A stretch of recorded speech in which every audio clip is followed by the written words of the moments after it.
muscle loss because of diabetes. Please suggest supplements. ஒரு wonderful, very relevant question. அதாவது diabetes வந்தா மசில்லாம் week ஆயிரும், muscle loss இருக்கும். Okay, so யூஷுவலாக டயாபெட்டிஸை வெறும் டேப்லெட்ஸ் கொடுத்து சரி பண்ணுவாங்க. லைக் மெட்ஃபார்மின் அப்படி நிறைய டேப்லெட்ஸ் கொடுப்பாங்க. அதுக்கப்புறம் டயாபெட்டிஸ்க்கு இன்ஜெக்ஷன் போடுவாங்க. இன்ஜெக்ஷன் என்னது? Insulin injection. அதாவது டைப் 1 டயாபெட்டிஸ். டைப் 1 டயாபெட்டிஸ்னா அவங்களுக்கு பிறவியிலேயே அவங்களுக்கு அவங்க பேங்க்ரியாஸ் சரியா ப்ரொடியூஸ் பண்ணாது. ஓகே, ஸோ அப்படிங்கிற பிரச்சனையில் அவங்களுக்கு இன்ஜெக்ஷன் தான் போட வேண்டியது இருக்கும். ப்ரெக்னென்ட் டைமில் இவங்களுக்கு பிறவியிலேயே அந்த டயாபெட்டிஸ் இல்லாட்டாலும் ப்ரெக்னென்ட் டைமில் கண்டுபிடிக்கிற டயாபெட்டிஸ் நிறைய பேர் டயாபெட்டிக் ஆகுவாங்க.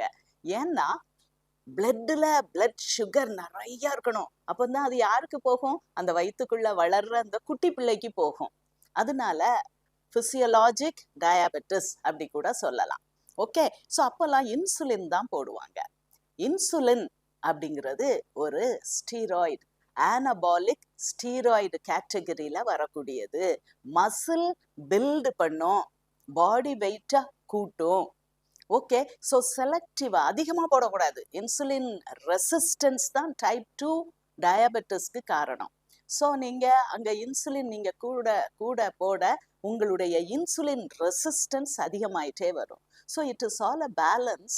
உங்களுடைய டோசேஜை நீங்கள் அழகாக பிளட் டெஸ்ட் பண்ணி நீங்கள் மேனேஜ் பண்ணீங்கன்னா வித் இன்சுலின், டயாபெட்டிஸ்னால வரக்கூடிய சுகர் எல்லாம் யூரின்ல வெளியே போய் அப்படியே வெயிட் குறைஞ்சிக்கிட்டே இருக்கும். வேணும்ட்டு இல்லை, பசிக்கும் சாப்பிடுவாங்க, சுகர் எல்லாம் யூரின்ல வெளியே போகும், அப்படியே வெயிட் லாஸ் ஆகும். ஸோ நீங்க அதை மீன் பண்றீங்களா இல்லை உங்க மசிலை மீன் பண்றீங்களான்னு எனக்கு தெரியல. மசிலுக்கு எக்ஸசைஸ் அண்ட் ப்ரோட்டீன்ஸ். ப்ரோட்டீன்ஸ் எப்படி சாப்பிடணுமா? கிட்டத்தட்ட நீங்க 1 கிலோ பாடி வெயிட்டுக்கு 1.5 கிராம்ஸ் ஆஃப் ப்ரோட்டீன் சொல்றாங்க. ஆனால் நீங்க ரொம்ப ஆக்டிவா இல்லை அப்படின்னா அட்லீஸ்ட் 1 கிராம் போதும். அதுக்கு பெஸ்ட் ஃபுட் நல்ல ஜெர்மினேட்டிங் சீட்ஸ் அண்ட் எக்ஸ். நம்ம வெந்தயத்தை முளை கட்டி சாப்பிடலாம், உங்களுக்கு முளை கட்டிய அந்த மூங் தால் சாப்பிடலாம். ஸோ இப்படிப்பட்ட உணவுகளை வைத்து உங்க லைஃப் ஸ்டைலை நீங்க அழகா மேனேஜ் பண்ணீங்கன்னா உங்களுக்கு மசில் லாஸ் ஆயிடுச்சுன்னா வீக்காக ஃபீல் பண்ணுவீங்க. ஸோ நீங்கள் பவர்ஃபுல்லாகவும் இருக்கணும், எக்ஸசைஸ் பண்ணணும், இன்சுலின் பேலன்ஸ்டாக நீங்கள் யூஸ் பண்ணணும்னா யூஸ் பண்ணிக்கிடணும். இல்லைனா வெயிட் லாஸ் ரொம்ப ஆகும், நீங்கள் அதை மசில் லாஸாகவும் ஃபீல் பண்ணலாம், இல்லை பாடி வெயிட் ஆஸ் சச் குறையிறதாகவும் ஃபீல் பண்ணலாம். So proteins, egg is my favourite food. So egg proteins. அதுக்கு மேலே நான் என்ன செய்வேன்? இந்த டாரின் சாப்பிடுவேன். Taurine, citrulline. Okay, citrulline, citrulline, இது எல்லாம் ப்ரோட்டீன்ஸ் தான். Essential amino acids, glycine which comes you. இது எசென்ஷியல் அமினோ ஆசிட்ஸ் டேப்லெட் ஃபார்மில் இருக்குது. Essential amino acids proteins, simplest form of proteins. Body ready பண்ண முடியாது, ஸோ சப்ளிமெண்டேஷன் வேணும். அதுக்காகத்தான் அதுக்கு பேர் எசென்ஷியல் அப்படின்னு பேர் வைக்கிறாங்க.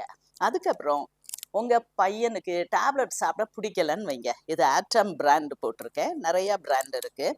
ஸோ இது நான் என் ஹஸ்பண்டுக்கு கொடுக்குற ஒரு எசென்ஷியல் அமினோ ஆசிட். இது லொசஞ்சஸ், ஒரு பெரிய டேப்லெட் சைஸில் இருக்கும். நான் உங்களுக்கு காட்டுறேன். இதையும் இதோ எப்படி இருக்கும், ஒரு டம்ளர் தண்ணியில் இதை போட்டுட்டா அந்த புஷ்ன்ட்டு வரும். நான் அதில் எலுமிச்சம்பழம், டெய்லி ஒரு எலுமிச்சம்பழமாவது நீங்கள் சாப்பிடுங்க, இல்லை நெல்லிக்காய் சாப்பிடணும் விட்டமின் சிக்காக.